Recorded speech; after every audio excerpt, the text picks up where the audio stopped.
잠깐! 최준영입니다. 다양한 지식을 연결해서 큰 이야기를 만들어내는 경험. 어디서? 위즈덤 칼리지에서 함께 하시죠. 네이버에서 위즈덤 칼리지를 검색하세요. 아이고. 환영합니다. 네, 저희가 어디 앉아요? 예, 이쪽에 앉으시죠. 예, 이제 진짜 오랜만에 인사를. 뵙는 것 같아요. 우리 여다운 형님 실물이 엄청 미인이시네. 아유 감사합니다. 예? 화면도 감사합니다. 미인이신데 실물이 훨씬 미인이시네. 오늘 뭐 이렇게 훈훈하게 시작하는 겁니까? 그렇죠, 네. 예, 저희가 진짜. 또 너무 반가운 마음에 또 일어나서 인사하는 장면이 다 잡혔고요. 예, 인사하던 중에 카메라가 또 예, 나가가지고. 여러분이 기다리시는 그분이 왔습니다. 세슬리 투자자문의 박세익 전무님 함께합니다. 전무님 어서 오세요. 반갑습니다. 네, 반갑습니다. 안녕하세요. 잘 지내셨습니까? 시청자 여러분 안녕하세요. 아니 우리 오늘 솔프로님이 박세익 전무님 모신다고 하니까 오늘 우리는 할 일이 없다. 그냥 말씀하시는 거 잘 듣고 네, 경청하는 예, 날이죠. 네. 고개 끄덕끄덕 잘 숙지하면 된다. 이렇게 말씀하시더라고요. 네. 예. 그래서 제가 이 자료를 만들기 위해서 또 거의 뭐 한 20시간의 시간을 투입을 해서 네. 왜냐하면 틀리면 안 되니까. 네. 와, 그런 주옥 같은 자료와 함께 오늘 어떤 내용 정해 주실지 봤더니 지금 시장이 이제 오락가락하고 오르면 왜 오르지? 떨어지면 왜 떨어지지? 또 이런 생각을 하게 만드는 장인데 지금 최근 시장에 대해서 일단 우리가 좀 판단을 해보자면 어떤 시장이라고 봐야 하나요? 네. 먼저 결론부터 말씀드리고 네. 이제 얘기를 풀어가는 게 좋으니까 제가 작년 8월달에 이제 투자의 본질이라는 책을 썼는데 그렇죠. 그 책에 이제 우리가 캐시가 자꾸만 트래시가 된다라고 얘기를 많이 했잖아요. 그렇기 때문에 왜냐하면 페드가 저렇게 돈을 풀고 유로, yen 돈을 저렇게 푸니까 캐시가 트래시가 되니까 뭐라도 사둬야 되지 않습니까? 그렇죠? 네, 그렇게 말씀을 하셨는데 책에서는 제가 캐시가 2년마다 킹이 돼서 돌아온다라고 적어놨어요. 2년마다. 네. 그리고 지금 이제 그 캐시가 또 킹이 됐죠. 네. 2020년 3월 달에 캐시를 가지신 분이 정말 좋은 자산을 싸게 살 수 있는 기회가 됐고 돈이 없으면 이제 그 기회가 아무 소용이 없잖아요. 그리고 또 역시나 2년 만에 또 이렇게 좋은 주식을 살 수 있는 싸게 살 수 있는 기회가 됐고요. 요 얘기를 하기 전에 제가 최근에 지난주에 이제 샤넬백에 관한 기사를 봤어요. 네네. 저는 샤넬백이 1,000만 원 하는 거 처음 알았어요. 못 사요. 어떻게 사요? 얼마일 때 사모님 사주셨습니까? 네. 아니요. 평생 못 사줄 것 같은데 2019년도에 한 670만 원 하던 게 지금 3년 만에 1,050만 원 네. 됐다고 그죠, 하면서 이번에 가격을 올린 게 1년 만에 네 번째 가격 인상이라고 그게 합니다. 심심하면 올립니다. 네. 그게 우리가 무서워하는 바로 이 물가 상승 그렇죠. 이건가? 네. 그런데 알고 봤더니 샤넬뿐만 아니라 에르메스, 루이비통 다 올려요. 맨날 올린다면서요. 그렇죠. 네. 그런데 거기 강남에 신세계 백화점이나 또 그런 기사를 봤었어요. 작년부터. 오픈런. 예, 줄 서서 그렇게 막 계시더라고요. 네. 그게 진짠가 봤더니 지금도 줄 서 계세요. 많이 줄긴 했어요. 그죠. 이전보다는 더워서. 많이 줄었는데 네. 이제 워낙에 이제 리셀러 분들도 많고 그래서 네. 그 가치가 좀 떨어졌다. 나는 저렇게까지 해서는 안 사겠다. 오히려 더 높은 브랜드를 사겠다. 이렇게 변화하면서 조금은 줄었다고 합니다. 네. 그래서 제가 그걸 보면서 기사에는 그렇게 돼 있더라고요. 그런 명품백은 대량 생산하는 게 아니라 장인의 한 땀 한 땀 그렇죠, 그렇죠. 바느질을 통해서 만들기 때문에 네. 수량도 제한적이고 이런 명품백을 사려면 저 같은 사람이 그냥 쓱 가가지고 가방 좀 보여주세요 하면 안 보여준다면서요. 안 에르메스 보여준대요. 이런 데 네네. 가면은 안 주죠. 네, 너 뭐냐 이렇게 되고 VIP 고객 여러 번 그 매장에서 구매를 하신 분들만 요즘 이런 게 신상이 나왔습니다. 보여준다 그러더라고요. 그러면 Q는 에르메스 명품백이나 샤넬백은 Q가 줄지는 않는 거잖아요. 지금도 줄 수 있으니까. 그죠? 그리고 가격을 벌써 1년 만에 4번 올렸어요. 그렇죠. 그러면 3년 전에 670만 원 할 때에 비해서 지금 2022년이니까 거의 50% 평균 판매 단가가 올라간 거고. 그래서 매출이 증가하고 이익이 증가하면서 이 명품 백을 만드는 회사의 주가가 올라가는구나 라는 걸 알 수가 있죠. 네. 그러면 지금도 우리가 불황이 온다라고 하는데 명품 백을 사시는 분은 뭐 지금 이 정도의 불황 가지고는 내가 그렇게 꿈에 그리던 샤넬 백이나 이런 건 사실 거예요. 내년에도. 그렇죠. 내년에도 사실 거예요. 그죠? 돈 있으면 사겠죠. 그래서 제가 야 이렇게 주가가 폭락해도 에르메스 주가나 LVMH, 루이비통 만드는 그 회사 주가는 안 빠지겠구나. 왜냐하면 매출하고 이익이 안 줄 거잖아요. 네. 그런데 그 에르메스 회사의 주가를 보니까 1,600유로 정도 하던 게 950유로까지 빠졌다가 지금 1,000유로인가? 주가가 많이 빠졌어요. 네. 아니, 그렇게 매출이 잘 버티는 회사도 빠졌구나. 아니 생각해 보면 아직도 줄 서 있어요. 그렇죠. 아직도 줄 서 있고 절대 박연 세일 안 한다면서요. 네. 그 저분들은 왜 줄 서서 지금도 저렇게 사시나 봤더니 절대 세일을 안 한대요. 하긴 합니다. 샤넬이 마크다운하고 에르메스도 VIP만을 대상으로 세일을 해요. 근데 VIP만 대상으로. 네, 잘 안 보여주죠. 그렇군요. 할인을 받으려면 엄청 써야 되는 거군요. 네, 자기들끼리. 그러니까 속상하게. 네. 실제로는 보면 이런 명품 업체들의 매출이나 이익이 지금 우리가 우려하는 네. 그런 경기 침체 때문에 지나고 보니까 항상 별로 매출이랑 이익이 안 줄어요. 그렇죠. 안 줄어요, 그죠? 그런 관점에서 보면 저는 에르메스 주가를 보면서 야 1,600만 원짜리 에르메스 백을 살 게 아니라 지금 그분들은 주식을 사놓으시면 주식을 사놨다가 한 6개월, 1년 지나면 또 주가는 전고점을 돌파할 건데 네. 그때 가서 백을 사셔도 되지 않나 하나 살고 두 개 사. 뭐 그런 생각을 좀 했고요. 그런 측면에서 왜 제가 샤넬 백을 말씀드렸냐면 네. 주식 시장에서 94년부터 이제 오랫동안 있다 보니까 명품 주식들이 되게 많아요. 명품 주식. 예. 그 명품 주식이 뭐냐? 그러면 우리가 잘 아는 워런 버핏이 애플 주식을 지금 40%나 그렇게 많이 들고 계시잖아요. 네. 애플은 그러면 이 명품 주식인가? 그럼 명품의 개념이 뭐냐고 생각을 해보면 에르메스가 됐든 샤넬이 됐든 대체 불가의 아주 프라이드를 갖게 그렇죠. 하는 네. 그런 제품이잖아요. 네. 그렇죠. 우리 여도원 앵커님은 제가 방송을 보니까 애플을 쓰시는 걸로 네, 제가 아이폰. 맞죠? 네. 그러면 우리 앵커님은 내년 내후년에 아이폰을 계속 쓰실 것 같아요. 제가 그동안 아침 방송을 매일 보기 네. 때문에 애플 빠시더라고요. 그렇죠? 근데 또 노트북은 삼성을 씁니다. 노트북은 또 왜냐면 삼성. 전 사파리 이용이 너무 어려워서 그렇지. 네, 노트북은 삼성을 쓰는데 휴대전화는 애플을 못 버리겠더라고요. 돈만 충성하시는 걸로. 네. 그래서 애플 주가도 빠져 있고 네. 마이크로소프트 주가도 빠져 있고 유튜브를 하는 알파벳 주가도 빠져 있어요.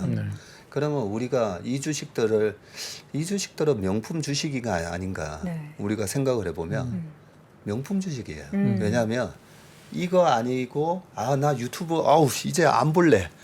나 당장 이제 유튜브 안 보고 다른 거 볼 게 뭘 보죠? 없네. 우리 3프로 TV를 보려면 유튜브 말고 다양한 게 팟빵? 있죠. 그렇죠, 네. 삼프로 TV 앱도 있고 네. 네이버에서 이제 또 스트리밍 하는 것도 있고 네이버 있고 한데 나오고. 그죠? 유튜브가 제일 편하죠, 근데. 네. 하시잖아요. 그쵸. 그렇죠? 그렇게 보면 결국은 제가 샤넬백 얘기한 것처럼 경기 우리가 우려하는 그런 경기 침체에 일시적으로 우리가 코로나 때 그랬잖아요. 3, 4, 5월 달에 보면 일시적으로 생산 활동부터 시작해서 소비 활동이 확 줄었었어요. 맞아요. 근데 싹 확 줄었다가 다시 다 활동도 하고 소비도 하듯이 이렇게 대체 불가한 제품을 만드는 기업의 이익이나 매출이 그렇게 잘 안 줍니다. 네, 우리가 생각하는 그 불황에 네. 그렇게 잘 안 줄어요. 주. 네, 그런 마음으로 저는 시장을 바라보면 만 원짜리 주가가 지금 6천 원 돼 있는 거 너무 많잖아요. 마이너스 40%. 그쵸. 뭐 삼성전자도 마이너스 40, 네이버 마이너스 50%. 그럼 네이버도 똑같아요. 말 나온 김에. 네이버는 그러면 명품 주식인가? 네이버 전자상거래부터 시작해가지고 검색 뭐 여러 가지 그거 안 하시고 뭐 다른 거 하실 거 없잖아요. 저 검색할 때 일단 뭐 네이버 기본적으로 쓰고 조금 더 다양하게 하고 싶다면 구글 해외 사이트 볼 때 좀 구글 구글링 쓰고 할 수 그러죠. 있죠. 예. 뭐든지 완전 100% 독점 기업은 없으니까 뭐 과점 체계 정도만 되면 네. 되는데 그 네이버 같은 주식도 보면 결국은 명품 주식이에요. 예. 너무나 독보적이잖아요. 그런 식으로 보면 지금 마이너스 40% 마이너스 50%와 만 원이 6천 원 됐는데 6천 원이 다시 만 원 되면 야 이게 수익이 67%네. 뭐 이런 생각이 들면서 요즘 적극적으로 저희가 작년 1월 8일 딱 3,150을 돌파할 때 아 죄송한데 저희가 자금을 안 받습니다. 맞아요, 그래서 그때. 3개월 만에 400명 이상이 오셨는데 죄송합니다. 지금은 저희가 수익을 내기도 애매하고 애매한 장에서 하다 보면 또 손실도 나니까 그래서 저희가 이제 자금을 안 받는다니까 이게 뭐 화제가 되기도 했었는데 3,150에서 그렇게 오셨던 분들한테 최근에 2달 동안 열심히 전화를 저희가 드리고 하면 아니 지금 3,600, 4,000 가는 장 아닌가요? 아니 돈이 자꾸만 녹아 내려가는데 뭐라도 사놔야 되지 않습니까? 라고 하셨던 분들이 지금은 10명 중에 9명이 다 전무님 지금 주식 사는 게 맞습니까? 3,150에서 지금 뭐라도 사놔야 되지 않습니까? 하는 분이 2,350인데 지금 주식을 하는 게 맞습니까? 라는 질문들을 하십니다. 네. 근데 이런 명품 주식이 어떻게 이제 주가가 되는지 네. 왜 저렇게 박 전무는 저렇게 네. 자신 있게 얘기하는지 준비하셨죠 자료를? 네. 쭉 한번 해볼까요? 우리? 그러시죠, 네. 네. 서론이 너무 길었네. 네. 오늘 그냥 뒤에 쫙 언더스탠딩 미루고 얘기 들어보는 걸로 네, 자료 보도록 하겠습니다. 중간 중간에 질문이 있으시면 네, 네. 언제든지 해주시고요. 네. 네, 댓글로도 질문해 주시면 네. 답변 드리겠습니다. 네. 먼저 지금 보시는 이제 화면이 제가 제일 좋아하는 이제 레이 달리오의 이 프린시플이라는 이제 원칙이라는 책이고요. 아, 제가 이거 읽으면서 요 대목에서 내가 인생에서 이룩한 성공은 우리는 보통 뭔가를 내가 잘하는 거에서 성공한다고 생각하잖아요. 근데 내가 아는 것보다 알지 못하는 것에 어떻게 대응하는가를 이해하는 것에서부터 비롯됐다는 거죠. 와, 철학적인데요. 네, 내가 배운 가장 중요한 것은 원칙에 근거한 인생에 대한 접근법이다 하면서 그 밑에 상황들을 유형으로 분류하고 대응 방식에 관한 훌륭한 원칙들을 가지고 있다면 우리는 더 빨리 더 좋은 결정을 할 수가 있다는 거죠. 그래서 성공한 사람은 성공하는 원칙에 따라 움직인다라고 되어 있습니다. 네. 그러면 지금 장이 어떤 장이냐? 2,300까지 왔잖아요. 그렇죠. 작년에 제가 기가 막히게 2,300을 예측했느냐? 전혀 예측을 못했어요. 네. 왜냐하면 이렇게 하락하는 장에 대해서 제가 잘 모르는 분야예요. 2020년 코로나 때 1,430 전혀 예측을 못했어요. 1,800부터 막 주식을 막 적극적으로 사야 된다고 생각했었으니까. 그러면 어쨌든 제가 잘 모르는 하락장이에요. 예, 그러면 공부를 해야 되죠. 네. 그렇죠. 제가 잘 모르는 분야니까. 그러면 이런 하락장은 그때 2020년 코로나 폭락장에 이제 한두 번 겪어보는 폭락이 아니다 보니까 IMF도 겪고 2008년도 겪고 9.11 테러도 겪다 보니까 네. 이 장이 무슨 장인지 막 공부하다가 1987년 블랙먼데이랑 좀 비슷하다는 느낌을 받았었어요. 그런데 그때 당시 이제 골드만삭스에서 베어마켓 이센셜이라고 해서 네. 약세장의 본질이라는 제목으로 리포터가 3월 초에 딱 나왔는데 거기서 예일대에 지금 교수로 가 계신 로버트 실러 교수님이 세 가지로 분류를 해놓은 거죠. 그걸 인용을 하면서 골드만삭스에서 약세장에는 세 가지가 있는데 네. 경기 순환형 약세장, 구조적 약세장, 이벤트 드리븐 약세장이 있다. 그러면서 이번 약세장을 1987년 블랙먼데이랑 저랑 비슷하게 이제 보더라고요. 그 블랙먼데이 때를 간단하게 말씀드리면 그때 당시에 지금은 S&P 500이 뭐 4,000, 3,800 이러지만 그때 당시에 330에서 220까지 확 폭락을 했었거든요. 근데 이번에 코로나 때 3,300에서 2,200까지 희한하게 숫자가 뒤에 공만 딱 붙어 있었어요. 정확하게 35% 빠지고 급반등을 했었죠. 근데 그때 블랙먼데이 때는 한 2년에 걸쳐서 올라오긴 했는데 그 사이에 정보통신 기술이 너무 발달했으니까 되게 빨라졌잖아요. 그렇죠. 우리 이다수 맞아요. 이사님도 요즘은 시장이 왜 이렇게 빠르게 움직이지? 그런 걸 느끼시잖아요. 그럼요. 어쨌든 이벤트 약세장이었어요. 자, 그러면 2년 만에 온 이 약세장은 도대체 무슨 약세장이냐는 거죠. 저 세 개 중에서 자, 저 세 개 중에 무슨 약세장인 것 같으세요? 저는 1번. 저는 3번. 자, 두 분이 갈립니다. 자, 그런데 제가 틀렸겠죠. 1번이 경기순환형 약세장. 저는 1번에도 가깝다라고 생각하는 게 지금 많은 분들이 얘기하는 게 경기 침체잖아요. 네. 그렇죠. 예.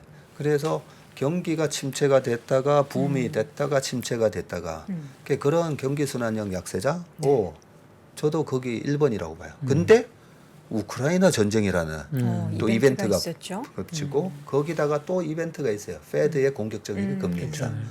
예, 뭐 이런 것들이 이제 복합되어 네. 있는 건데 2번이 구조적 약세장 이게 뭐냐면요.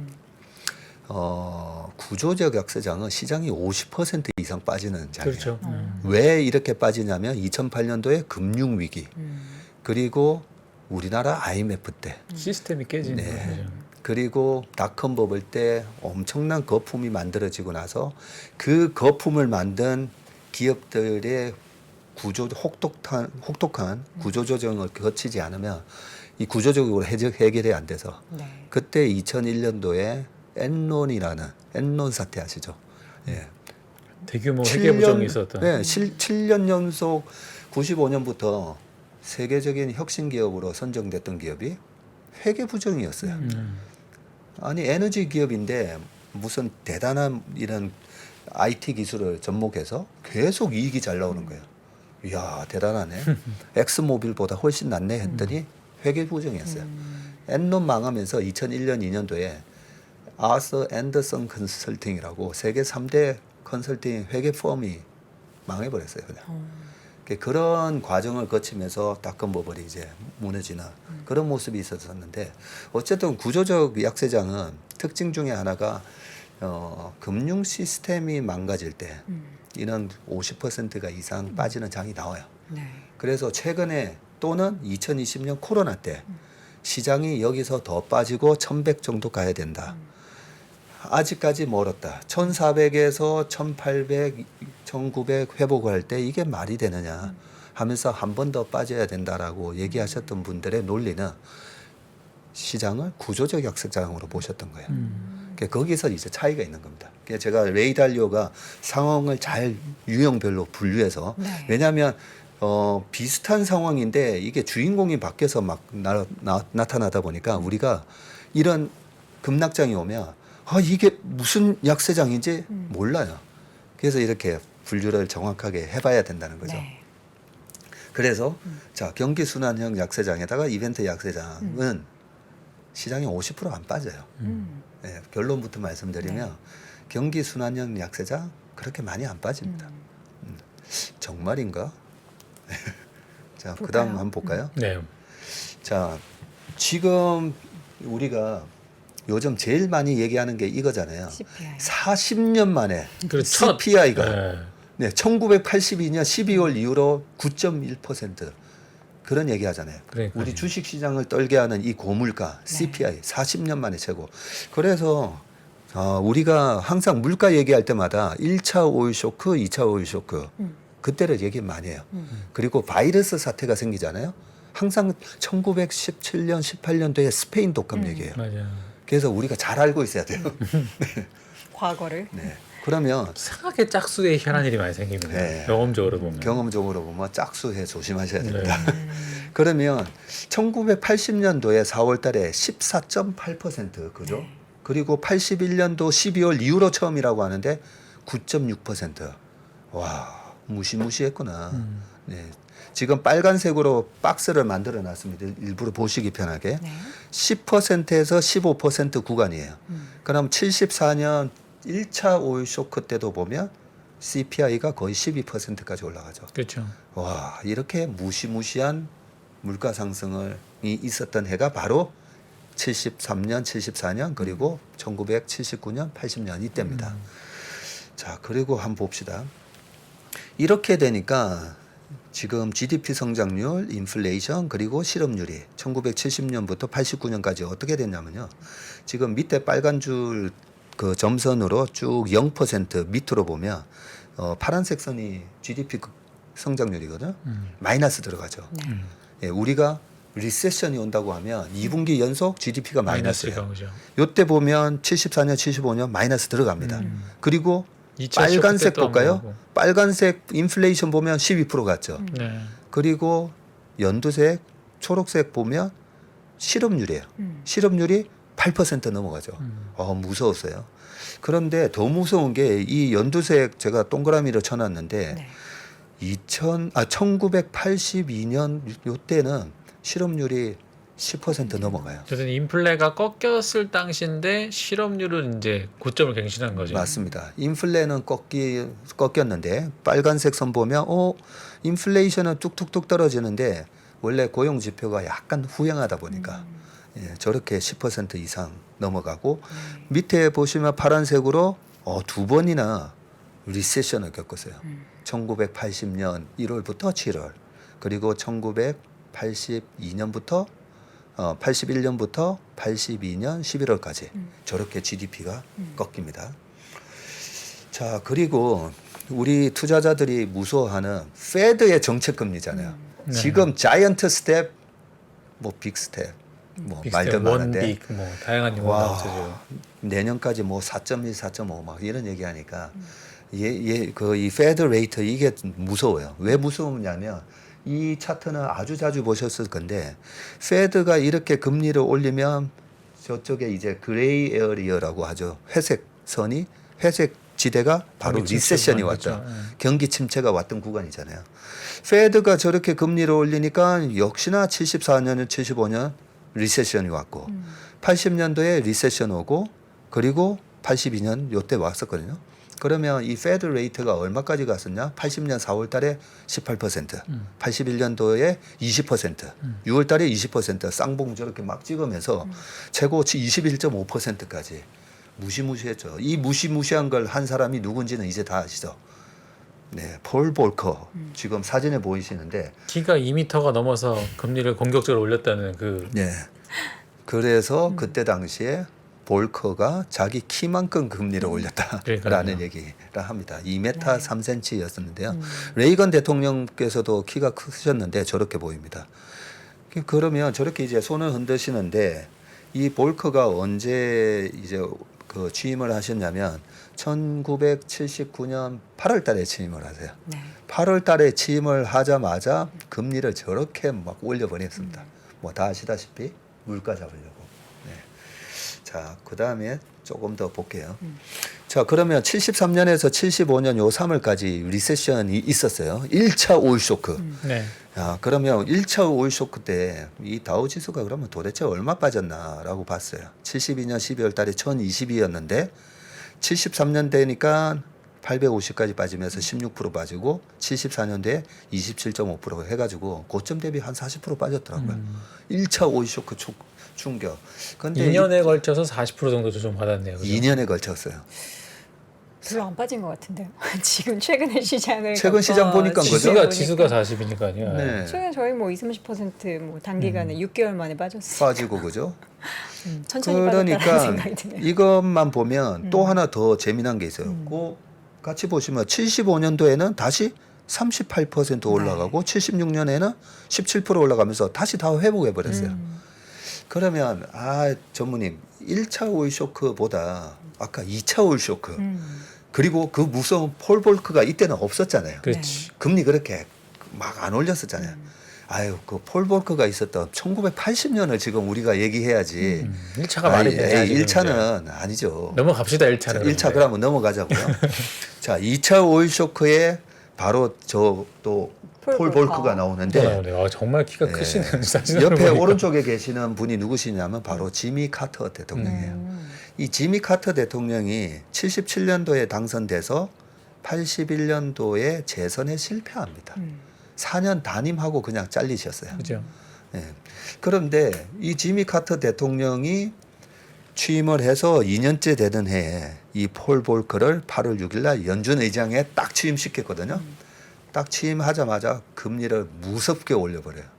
그러면서 81년 아까 보셨듯이 금리가 20%, 21.5%까지 이렇게 무섭게 올렸는데 이 카터 대통령이 정말 인품이 뛰어나신 분이에요. 그래서 퇴임 단임밖에 못 하셨어도 미국인들한테 되게 존경을 받는 그런 대통령이신데 아니 실업률을 저렇게 10%까지 만들 정도로 하다 보니까 결국 81년도에 아까 레이건 대통령하고 이제 폴 볼커랑 인사하잖아요. 그렇죠. 결국 잘린 거예요. 경기가 안 좋아서. 근데 그 경기의 책임이 폴 볼커 때문이라는 거죠. 금리를 20%나 이렇게 올리니까 기업들이 뭐 1980년도 미국의 저축은행 같은 대부조합도 뭐 1000개 이상 망하고 막 그랬어요. 자, 그랬습니다. 이 무서운 폴 볼커가 해서 이렇게 실업률 10.8%까지 만들고 요 10.8% 갔을 때가 이제 82년 말인데 요때 되니까 이제 레이건 정부에서 폴 볼커 빨리 잘라야 된다. 저랬다가는 레이건 우리 정부도 단임으로 끝난다는 거죠. 계속 잘라라고 얘기해요. 근데 87년 앨런 그린스펀한테 물려주기 전까지 8년 하십니다. 네, 8년 하시는데 자 아니 CPI가 14.8% 가고 실업률 10.8, 페드 금리가 20%. 이 2차 오일 쇼크가 진짜 무서운 거였어요. 그렇죠. 네. 자, 이런 상황에서 그러면 주가가 어떻게 됐는가를 보자고요. 네. 우리가 이 얘기 되게 많이 하셨잖아요. 자, 어떻게 됐나 보자고요. 자, 1980년 1월부터 7월까지 1차 이제 리세션 2분기 연속 빠졌고요. 그리고 81년 7월부터 82년 11월까지 또 리세션이었어요. 자, 그러면 80년도에 주가가 어떻게 됐지 봤더니 79년 말에 838이었는데 964로 15% 올랐네. 그렇네요. 이상하네. 80년대에 올랐어요. 그리고 81년 7월부터 82년 11월까지 또 리세션이었으니까 81년도에는 마이너스 9% 빠졌네요. 그리고 최고점 대비 제가 한번 해봤더니 마이너스 24% 정도 빠졌어요. 요즘 나스닥이 한 33% 빠졌고 그죠? S&P 500이 24% 빠졌는데 그렇죠. 이렇게 빠지고 82년도에 82년 12월 이후로 이번에 9.1% 처음이다 했잖아요. 네. 82년도에 그럼 주가는 어떻게 됐지? 플러스 19.5% 올랐네. 83년도에는 20% 올랐어요. 그리고 그 이후 차트 지금 보시면 네. 저 오른쪽에 블랙 먼데이 와서 장대 음봉 나가기 전까지 주구장창 올라가요. 네. 아니 우리가 그렇게 80년도에 오일 쇼크를 지금 무서워하는데 아니 이게 어떻게 된 거지? 조금 더 크게 한번 볼까요? 네. 1982년 8월 769를 저점을 기록하고 리세션은 조금 전에 11월 달까지 있었다고 하고 그죠? 네. 근데 저렇게 랠리가 시작됩니다. 저렇게 82년 8월 저점을 기록하고 장대 양봉이 줄줄줄줄 나오면서 월봉입니다 이게. 그러면서 83년 말까지 저렇게 쭉 올라가요. 그럼 지금이 저기 끄트머리에 와 있는 건가요? 아니 리세션이 그거 끝나기 궁금했는데. 전에 이 랠리는 도대체 왜 왔냐는 거죠. 그러니까요. 그렇죠. 우리는 그것이 알고 싶은 거죠. 그렇죠. 그것이 알고 싶어요. 그런데 그것을 말입니다. 알려주러 오늘 오신 거 아닙니까? 네. 그런데 말입니다. 한번 보시게요. 그런데 말입니다. 82년 8월 랠리의 트리거는 도대체 무엇이었을까? 우리는 그것이 알고 싶은 거잖아요. 자, 그러면 80년 1월부터 80년 7월 이때도 아까 보니까 1980년도 주가가 15% 올랐어요. 네. 아니 리세션인데 주가가 올랐어요. 81년 7월부터 82년 이때도 82년 8월부터 주가는 올랐는데 지금 이 리세션 기간에 제가 무슨 차트를 하나 갖다 놓고 빨간색으로 이렇게 표시를 해놨어요. 네. 공통점이 있죠. 무슨 차트인지는 모르겠지만 리세션 기간에 확 빠집니다. 그렇죠. 그렇죠? 뭐. 요동앵커님. 그 빨간색 박스가 리세션 기간이거든요. 네. 근데 그 파란색 차트가 보면 이 확 빨간색 바뀌는? 박스 안에서 확 빠지죠. 오른쪽도 보면 처음에 올라가는 듯 하다가 확 빠져요. 네. 이게 이게 무엇일까요? 모르겠는데요. 뭐예요? 무엇일까요, 우리 저것은? 이다술 박사님. 아시겠죠? 우리 솔프로님. 제가 지금 보니까 10year라고 써 있는 걸로 봐서 아 저게, 보셨나요? 저게 보이세요? 네. 10년물 금리 우리 아닙니까? 아, 금리가 맞습니다. 저렇게 빠졌다. 10년물 국채금리예요. 네. 10년물 국채금리. 그래서 우리가 지금 무서워하는 게 자, 지금 2022년 1분기 미국의 GDP가 어떻게 됐죠? 미국의 GDP가 마이너스 1.6. 네. 네. 마이너스예요. 음. 그리고 이번에 2분기 GDP는 7월 28일 우리나라 시간으로 네. 저녁 9시에 발표가 돼요. 속보치에 나오죠. 그 속보치가 나오는데 이번에 GDP 2분기 어떻게 되지? 근데 친절하게 알려주는 데가 있죠. GDP 나오에서. GDP Now에서 네. 네, 지금 이번에 GDP 어떻게 될지 내가 가르쳐 줄게. 막 이렇게 수정해서 얘기해줘요. 계속 마이너스. 오늘도 보셨죠? 마이너스 1.9. 마이너스 2.1에서 마이너스 1.2 갔다가 1.5 갔다가 1.9 갔다가 네. 어쨌든 마이너스예요. 4월, 5월, 6월 이미 다 지나갔잖아요. 그러면 2분기 연속 미국의 GDP가 마이너스 나는 리세션이 되는 거예요. 그렇죠. 기술적 침체 뭐 이런 네. 단어가 나올 거다. 네. 그러면 어쨌든 2분기 연속 침체가 왔어요. 야, 코로나 때 2020년 1Q, 2Q 마이너스 5.1, 2Q에 마이너스 31.2% 나면서 GDP가 2분기 연속 마이너스 난 이후로 2년 만에 경기 침체가 온 거야. 그렇죠. 야, 그래서 지금 도망가야 된다. 지금 경기 침체가 이제 도래하니까 비켜 있어야 된다라고 하는데 좀 여기서 이제 좀 반성이 되죠. 1분기 이렇게 주식시장은 맨날 제가 IQ 2만이고 제 IQ는 80이라고 얘기하면서 시장이 주는 메시지를 왜 못 읽었을까. 네. 1월 달부터 시장이 급락했어요. 그죠? 1월 달부터 2월. 우크라이나 전쟁 때문에 이게 급락한 거구나. 그렇죠. 근데 지나고 보니까 물론 우크라이나 전쟁이 GDP에 영향을 줬을 수도 있어요. 근데 그 전에 공급망 차질. 작년에 우리 윤주호 센터장님이 계속 물가가 떨어지기 전까지는 지금은 주식은 위험하다라고 계속 얘기하셨잖아요. 그 물가에 대한 공포가 현실화되면서 1, 2, 3월 달에 주가 빠지고 물가가 급등하니까 3월 달에 연준이 금리 인상을 하고 4월, 5월. 근데 인상이 좀 늦었죠. 작년부터 했었어야 되는데. 저도 속았어요. 가만 보니까 10년물 국채금리를 보면 진작에 작년 상반기나부터는 했었어야 되는데 그죠. 이제 한다고 해서 저는 이제 금리가 올라가고 물가가 올라가는 이제 이 초기 국면이구나. 저도 속았어요. 근데 시장은 기가 막히게 이번에 리세션이 올 걸 미리 알고 주가는 또 빠졌어요. 자, 그러면 이 10년물 국채 금리에서 보듯이 아까 82년도에도 주가가 올라갔고 1980년대도 15% 올랐어요. 그러면 금리가 이렇게 확 빠지면서 그때 당시에 폴 볼커가 그렇게 얘기한 게 물가를 잡아야 된다라는 거였잖아요. 그죠. 자, 그 다음에 그러면 이런 얘기를 할 수가 있어요. 근데 그때도 오일 쇼크기는 하지만 지금도 오일 쇼크잖아요. 그죠. 지금 유가가 110불, 100불, 90불 가는 척 하다가 또 100불 막 이러고 있는데 이러면 결국은 인플레이션이 유가가 안 잡히니까 금리가 막 떨어질 수가 없다. 우리가 원하는 거는 방금 이거예요. 훅. 리세션이 오니까 금리가 떨어지네. 음.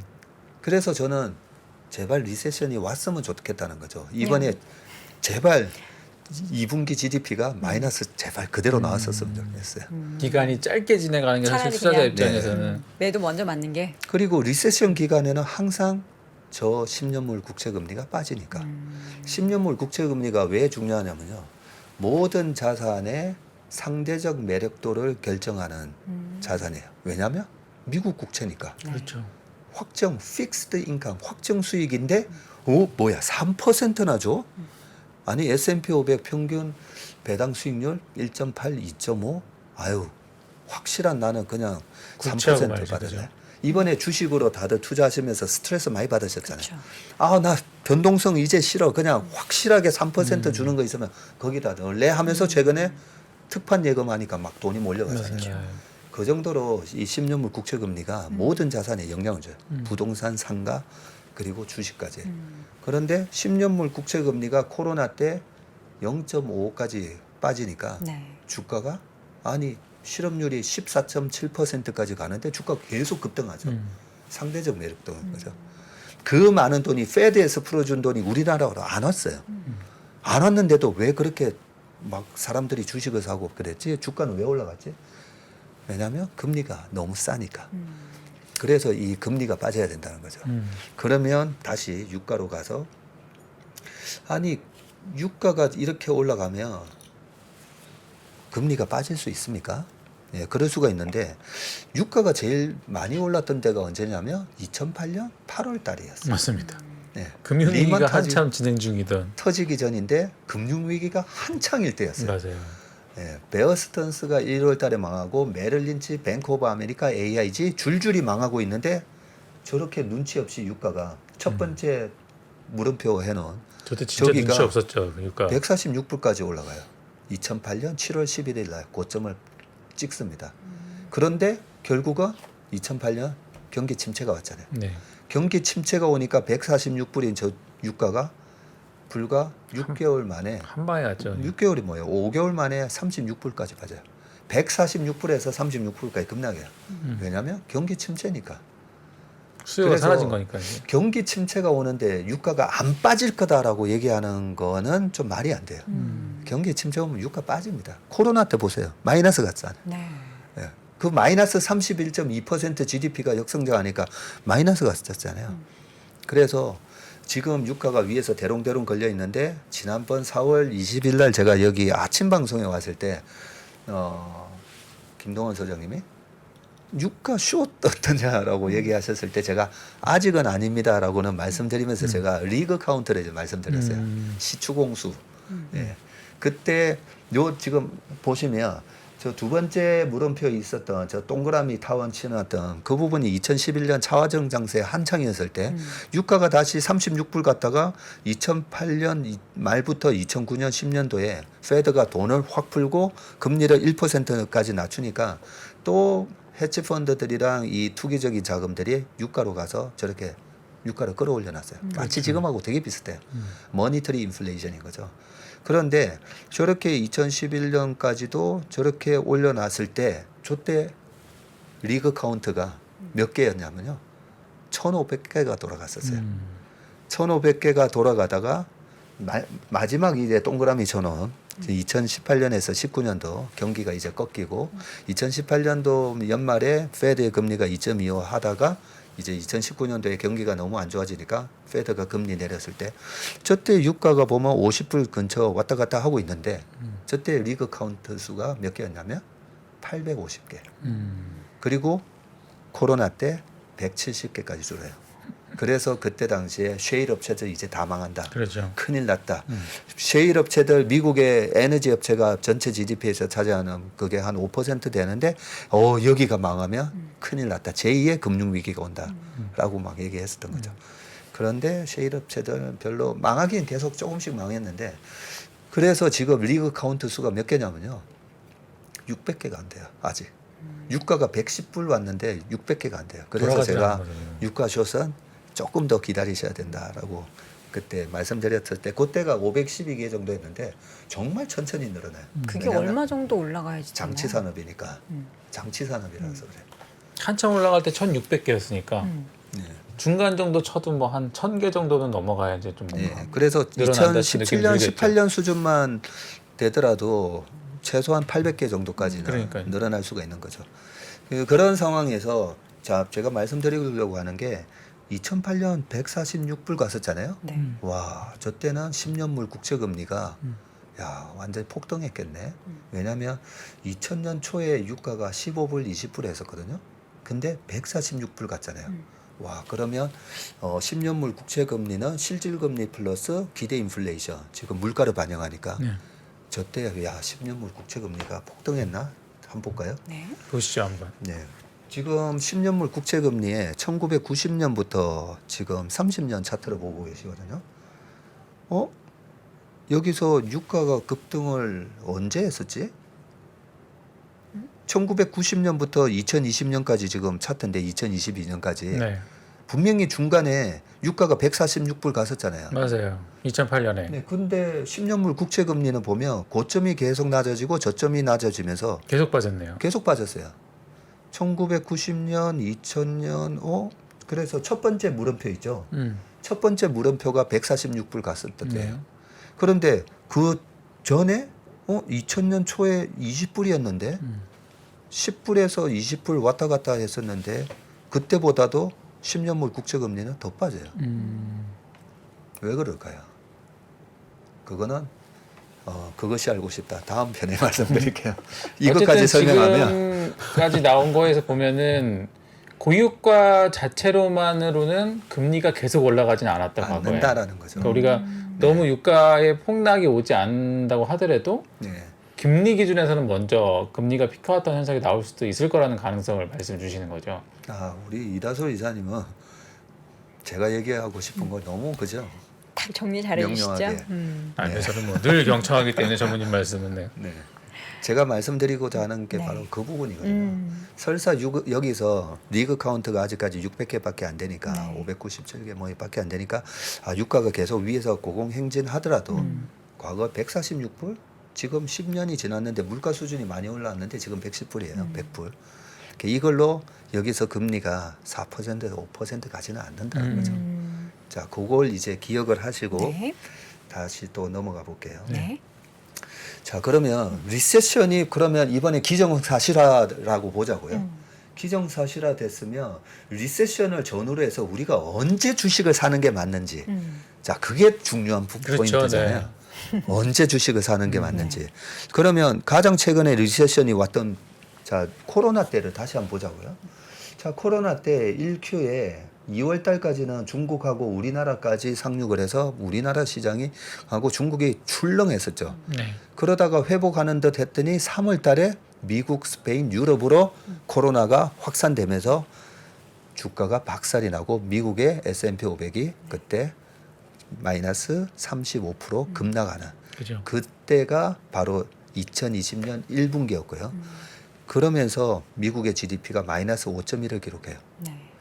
그리고 4, 5, 6월 달에 말도 아니었죠. 전 세계가 그냥 셧다운이 되고 뉴욕 특파원 하는 분을 작년에 만났더니 매경 그분이 그러시더라고. 코로나 때 그 번화한 타임스퀘어 광장에 딱 가니까 사람이 2명, 3명 2,000명, 3,000명이 바글바글 거리는 그 광장에 사람이 2-3명밖에 안 보여서 그러니까요. 이게 무슨 영화의 한 장면인가? 네, 그랬던 때였습니다. 소비의 상징인 곳인데 네. 그렇죠. 자, 그렇게 무시무시하다 보니까 마이너스 31.2%가 나왔고요.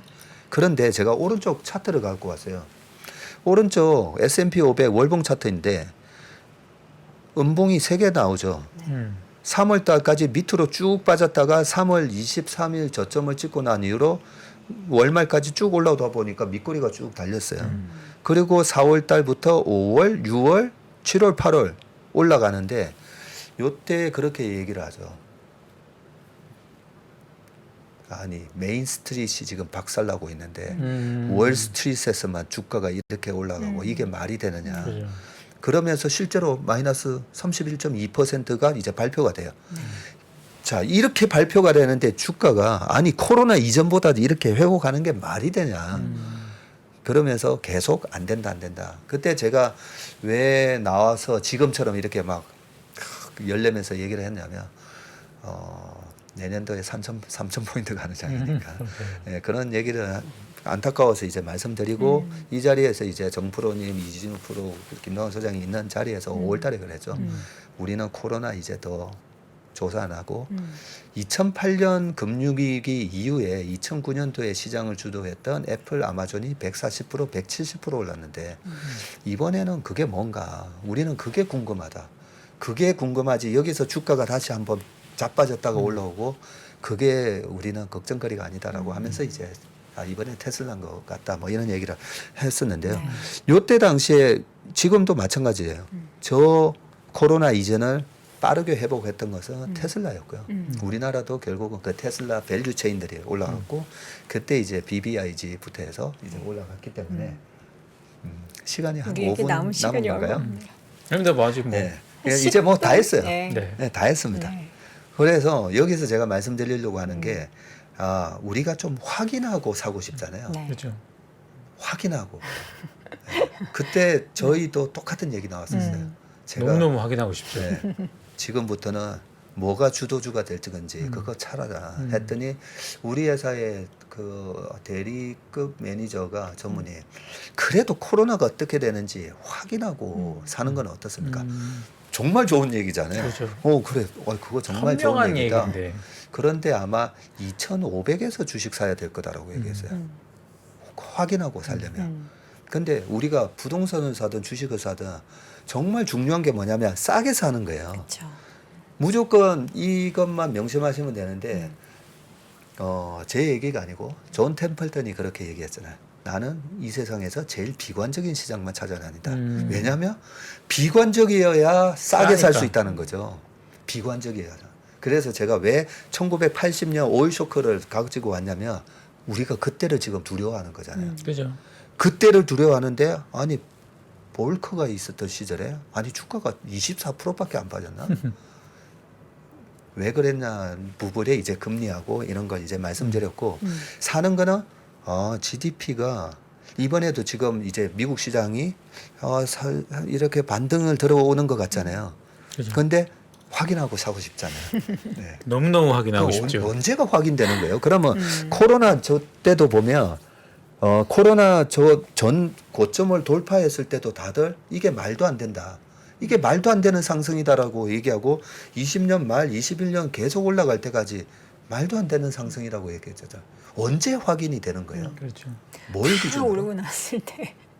뭘 기준으로 우리가 확인을 한다는 거죠. 그래서 이 확인은 저는 우리가 저도 막 그런 되게 고민을 많이 했어요. 제가 이제 축구를 좋아하잖아요. 엄청 그리고 골프도 좋아하고 뭐 모든 운동 다 좋아합니다. 근데 프로를 하셨던 분들 보면 너무나 잘해요. 프로를 하셨던 분들. 네. 프로가 아니라 대학 고등학교 축구 선수만 하더라도 되게 잘해요. 다르죠. 그러면 저는 맨날 저를 보면서 그런 생각합니다. 박정모, 니는 뭘 잘하는데? 너는 제도권의 펀드 매니저로서 정말 잘하느냐? 그런 고민을 되게 많이 해요. 그럴 때마다 하나, 그래도 밸류에이션을 할 줄 알구나. 싼지 비싼지 판단을 할 줄 안다는 거죠. 근데 시장이 이렇게 떨어지는 거 이번에는 왜 못 맞췄을까? 근데 워런 버핏, 피터 린치는 이런 걸 잘 맞췄었나 생각해보면 그분들도 못 맞췄어요. 우리나라에서 지금 주식 제일 잘하시는 분, 장모 회장님, 도대체 시장 언제 바닥치는 거냐고 이한영 본부장한테 맨날 물어보세요. 코로나 때도 마찬가지였고요. 네, 그런데 우리가 정말 중요한 거는 지금 내가 가지고 있는 주식 여기서 손절해야 되나 말아야 되냐? 네. 아니면 혹시 내가 현금이 있어서 지금 들어갈 때가 맞나 아닌가? 밸류에이션만 보면 된다는 거죠. 여기서 또 한 번의 경기 침체, 또 한 번의 어떤 쇼크. 자, 거기서 쇼크는 우리가 그 부분만 보면 돼요. 제가 코로나 때도 혹시 내가 잘못 생각하지 않을까라고 하면서 봤던 게 뭐냐면 금융 시스템이 망가지는지를 봤어요. 금융 시스템이 망가지면서 2008년도에 그렇게 892까지 빠질 때 보면서 너무 정말 험악했거든요. 근데 금융 시스템이 망가지지 않았던 9.11 테러 이런 거 있으면 다 올라와요. 그죠. 다 올라와요. 자, 러시아 우크라이나 사태 이번에 극심한 경기 침체가 올 수 있다는데 지금 밖에 저녁 때 나가 보면 자리가 없어요. 네, 식당이 갈수록 바글바글해지고 여행 전문님 미국 가시려면 표를 미리 끊어 놓으셔야 될 건데요. 제주도 가는 것도 25만 원입니다 제주도. 지금. 네. 25만 원. 네. 자, 그런 상황이에요. 그러면 아까 제가 샤넬백 얘기했듯이 비행기 값부터 해서 리오프닝 관련돼서 뭐 모든 소비 활동에 나는 전화기를 안 바꿀 건가? 노후된 차를 내가 바꾸려고 했는데 이번에 안 바꿀 건가? 등등 생각해 보면 그렇게 경기 침체는 심하지 않을 건데 우리의 공포감만 너무 심해요. 근데 이 공포감이 왜 심해지냐면 과도한 레버리지 투자 때문에 그래요. 우리 김한진 박사님, 강영은 부장님 늘 하시던 얘기가 부채 위기. 그 부채 위기가 온 거예요. 그래서 저희가 우리 최일호 상무가 그 마진대 한번 얘기해 줬죠. 여기 아침에 네. 나와서 우리나라가 아니 보통 우리 시장에서 신용이 4조에서 6조 왔다 갔다 했어요. 아, 네. 4조에서 10조 왔다 갔다 그쵸, 했어요. 네. 코로나 전에 10조. 근데 이번에 25조 왔어요. 25조에서 17조까지 네. 거의 8조 털렸어요.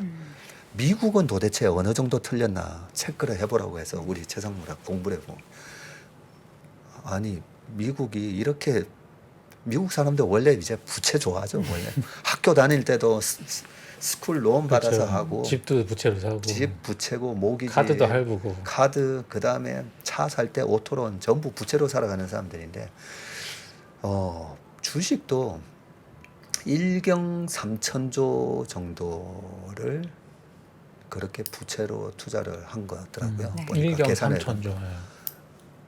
아, 1,300조. 1,300조. 그리고 이번에 한 300조 털렸어요.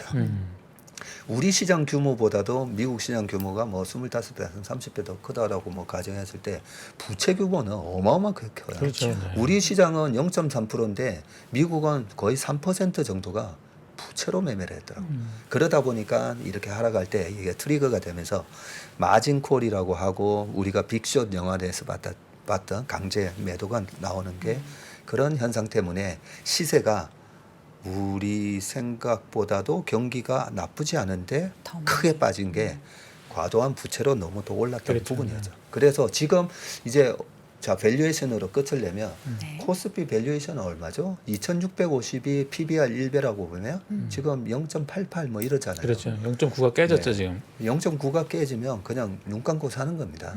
그리고 미국의 밸류에이션 S&P 500이 16배.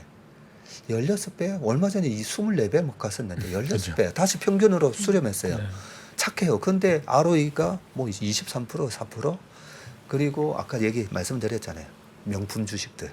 명품 주식들이 막 40%, 50% 빠져요. 그렇게 엔비디아 막 좋아하셨는데 마이너스 한 60% 나왔어. 마이너스 지금 50%잖아요. 그러면 엔비디아 말고 대체 가능한 제품을 만드는 회사가 있는가? 여전히 독보적인 기술을 유지하고 있다면 이럴 때 사는 거예요. 이럴 때. 이럴 때. 그러니까 어쨌든 여러 가지 지표들이 지금 불안하지만 기본적으로 가격은 상당히 매력적인 예. 부근에 접근하다는 그신 것 같고. 그리고 타이밍도 리세션 두 번째에 결국은 다음 분기, 다다음 분기가 요 코로나 이후에 시장이 저렇게 올라갔는데 이게 말이 돼 했는데 6분기 연속 GDP가 플러스 났어요. 네. 그렇죠. 네. 네, 그렇죠. 자, 금융 시스템이 붕괴되지 않으면 밸류에이션이 낮아진 시장은 사라. 저는 그걸 오늘 다이어리에 적어야 돼요. 네. 근데 진짜 일단은 지금 금융 시스템이 깨진 상황들은 확실히 아직까지는 아닌 것 같고 그 지금 뭐 여러 가지 변수가 있는데 그 전무님 경험으로 봤을 때 환율이 이 정도 한 1,300원대 형성돼 있을 때 그 이후의 기업들의 뭐 실적 흐름이나 혹은 우리나라의 경제 방향은 좀 네. 어땠습니까? 뭐 시간이 좀 뭐 얼마 안 나긴 했지만 그거 안 하고 넘어가려고 했는데 네. 예, 그 얼마 전에 부분 강한구 작가님 또 나오셔서 네, 짠! 네. 우리 강원국 작가한테 제가 말씀하셨다고 네. 얘기했었잖아요. 네. 그러니까 이렇게 IMF 때 포함, 금융위기 때 포함 우리 강 작가가 이렇게 정리를 잘했는데 네. 1년 지나고 봤더니 22.9, 29, 62. 자, 최근에 3%, 4%, 5% 특반한다고 하니까 돈이 쫙 몰려갔잖아요. 그렇죠. 자, IMF 때 2008년 금융위기 구조적 약세장이 다 있었던데요. 2000년 IT 버블 터졌을 때가 다 포함했는데 환율이 1250원 올라갔을 때 코스피를 샀을 때요. 1250원 뚫고 올라갈 때 코스피를 샀더니 뭐야? 22.9, 29, 62, 17? 아니 1년 특판 예금 3%에서 5%보다 다 수익률이 좋죠. 그죠. 네. 그렇기 때문에 이건 이제 논리적으로 이제 강 작가가 그냥 이제 콘트로만 했는데 논리적으로 한번 생각해 보면요. 우리나라 코스피의 1등이 뭐죠? 삼성전자. 맞습니다. 2등 LG엔솔. 네. 3등, 4등, 5등 쭉 내려가다 보면 수출주들이죠. 삼성바이오, 현대기아 뭐 등등 해가지고 네이버, 카카오 빼고는 다 수출주예요. 그러면 아니 이게 말이 돼? IMF 때도 마찬가지예요. 아니 이렇게 주가가 급등하는 게 말이 돼? 했었지만 그때 오토바이 헬멧 만드는 회사 만들어서 수출하는 회사 다 떼돈 벌었어요. 맞아요. 환율 때문에. 자, 100만 불을 우리가 지금 바꾸면 얼마가 되죠? 100만 불 바꾸면 13억을 받아요.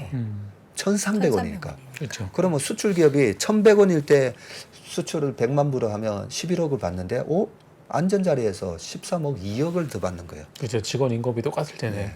그리고 또 하나 여기서 말씀드려야 될 게 97년 요때 당시랑 지금이랑 우리나라의 수출 경쟁력은 어떨까 한번 생각해 보자고요. 삼성전자 그때보다도 훨씬 뛰어나요. 현대 기아차 99년, 97년 뭐 요때 당시에 제가 미국에 유학할 때였는데 네. 아유 현대차 사지 말고 그냥 캠리나 그런 거 사라고. 저는 그 결국은 그 중고차 소나타 쓰다가 이제 말았었는데 왜냐하면 현대차 3년 지나면 리세일 밸류가 50% 까진다는 거죠. 그러니까. 그런데 토요타 지금 더 비싸게 사도 3년 지나도 15%밖에 안 빠져. 그래서 더 싸. 이랬던 현대차였어요. 네. 근데 지금 유럽, 미국 시장에서 엄청 좋았었죠. 네, 전기차 분야에서 토요타, 혼다 다 제끼고 지금 미국에서 5등, 유럽에서 3등 뭐 이러고 있습니다. 그리고 아니 그때 당시에 뭐 삼성 뭐 말고 그러면 수출 기업들 뭐 있었지? 대우 망했고 뭐 있었지 했는데 요즘은 우리 방탄소년단이 또 나와가지고 위아를 그렇죠, 벌어들고 네. 기생충 드라마 넷플릭스로부터 막 돈 받아서 드라마 제작하고 그러잖아요. 수출 경쟁력이 훨씬 좋아졌어요. 세계 1등 제품이 훨씬 늘어났죠, 많아졌어요. 과거보다. 그러면 1,300원이나 환율에 코스피가 올라갈 수 있을까? 못 올라갈까요? 그러니까요. 그런 개념으로 지금 환율이 1,250원, 1,300원을 돌파 안 할 거다라고 저는 봤었는데 1,300원 돌파했어요. 기업 입장에서는 더 좋아진 거죠. 네.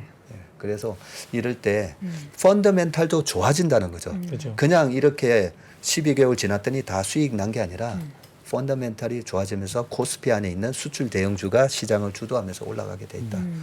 예, 요 얘기로 마무리하겠습니다. 네. 사실 이게 시장이 어려울 때 제일 이제 특히 심리가 이렇게 불안할 때는 그런 게 어려운 것 같아요. 뭔가 기준을 잡고서 내가 어떤 기준을 갖고 움직일까가 굉장히 좀 늘 헷갈리고 어려운데 어쨌든 오늘 전무님 쭉 설명해 주신 것들이 우리가 지금 어쨌든 안 좋아진 시장이지만 어떠한 지표들을 가지고 기준을 삼아서 그렇죠. 향후에 대응할지를 좀 섬세하게 다뤄주신 것 같아서 그 기준들을 하나하나 각자 점검해 보시면 좀 의미 있는 뭔가 인사이트가 좀 더 와닿는 것들이 있지 않을까 저는 개인적으로 그런 생각이 들었습니다. 다음 그것이 알고 싶다 2에서는 그 명품 주식에 대해서 조금 더 자세하게 이야기를 나눌 수 있는 기회가 좀 있었으면 좋겠어요, 전무님. 네. 네, 많이들 궁금해하시는데 그 내용을 좀 집중적으로 나눌 수 있는 그런 기회를 또 마련해 보도록 하겠습니다. 툴을 저희가 준비해도 되겠습니까? 뭐 3, 4, 5 다 나가야죠. 자, 오늘 아쉽게도 여기서 또 시간 관계상 보내드려야 될 것 같습니다. 채슬리 투자자문의 박세익 전무님 함께했습니다. 고맙습니다.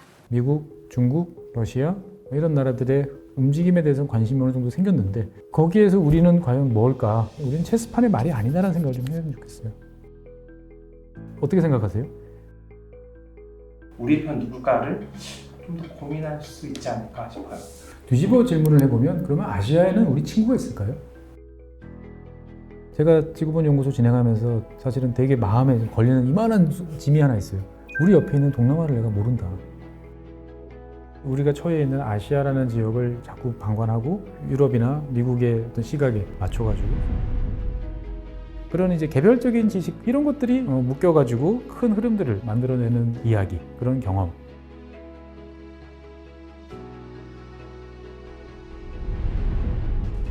작고 잡다한 지식이라도 그것들을 절대 무시하지 말라. 나는 그건 되게 긍정적이고 그런 지식들을 연결해서 말 그대로 위즈덤이잖아요. 정말 현명해지고 뭔가 남들하고는 좀 차별화된 그러한 관점 그리고 그러한 비전